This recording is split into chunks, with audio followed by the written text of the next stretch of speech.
मालेगांव विधानसभा क्षेत्र के बारे में बात करें तो दोस्तों मैं आपको बता दूं कि इस बार मालेगांव के अंदर ऑल इंडिया मजलिस इत्तेहादुल मुस्लिमीन को जिस तरह से टक्कर का सामना मिला है या फिर यहाँ पर जिसको हम कह सकते हैं कि ऑल इंडिया मजलिस इत्तेहादुल मुस्लिमीन के पिछले 5 साल के अंदर जो है तो मुफ्ती इस्माइल साहब के जितने हेटर्स पैदा हुए हैं या फिर हेटर्स बने हैं वो कहीं ना कहीं जो है तो इस बार इस मुकाबले को काफ़ी रोमांचक बनाते हुए नज़र आए हैं। दूसरी तरफ मैं आपको बता दूं कि कांग्रेस को छोड़कर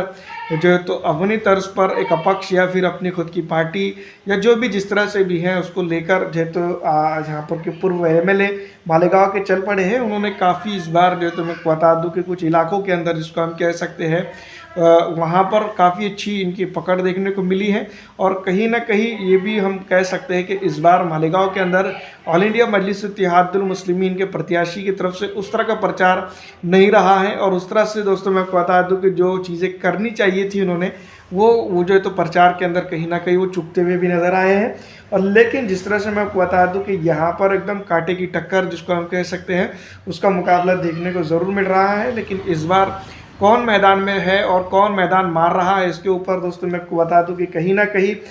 मुफ्ती इस्माइल साहब जिसको हम कह सकते हैं या फिर आसिफ साहब जिसको हम कह सकते हैं जो पूर्व एमएलए है और रनिंग एमएलए जिसको हम कह सकते हैं, दोनों के अलावा कई एक चुनावी मैदान में जिस तरह से प्रत्याशी रहे हैं वोट काटने का काम जो तो बेहतरीन तरीके से यहाँ पर भी देखने को मिला है। लेकिन यहाँ पर दोस्तों यहाँ पर एक पॉजिटिव पॉइंट ये है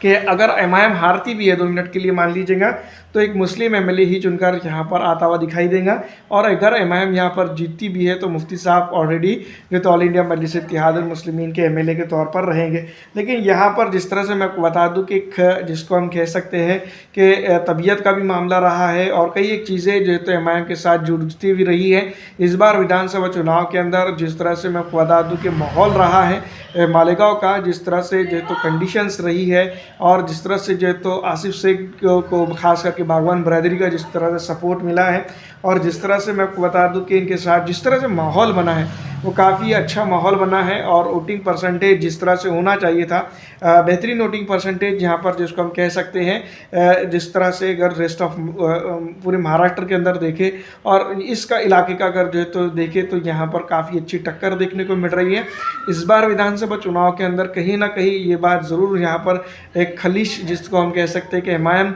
चुनाव प्रचार उस तरह से करने में नाकाम रही है जिस तरह से पिछली मर्तबा जो तो की थी और कई एक बड़े नेता एमआईएम के साथ इस बार जो तो उस तरह का प्रचार करने में नज़र नहीं आए हैं। खास करके एमआईएम का जो प्रोटेक्शन रहा है, जो फोकस रहा है इस बार विधानसभा चुनाव के अंदर, खास करके औरंगाबाद की दोनों सीटों के साथ और कई एक जो है तो मुंबई की सीटों के ऊपर जो है तो पूरा फोकस जिसको हम कह सकते हैं रहा है। मालेगांव के अंदर कहीं ना कहीं एमआईएम की अगर हम बात करें तो एक मजबूत पकड़ तो ज़रूर है, एक लहर ज़रूर जिसको हम कह सकते हैं। अगर ये वोटिंग में परिवर्तित हुई होगी तो यहाँ पर बड़ा फ़ायदा एमआईएम को हो सकता है। फिलहाल इस वीडियो में इतना ही।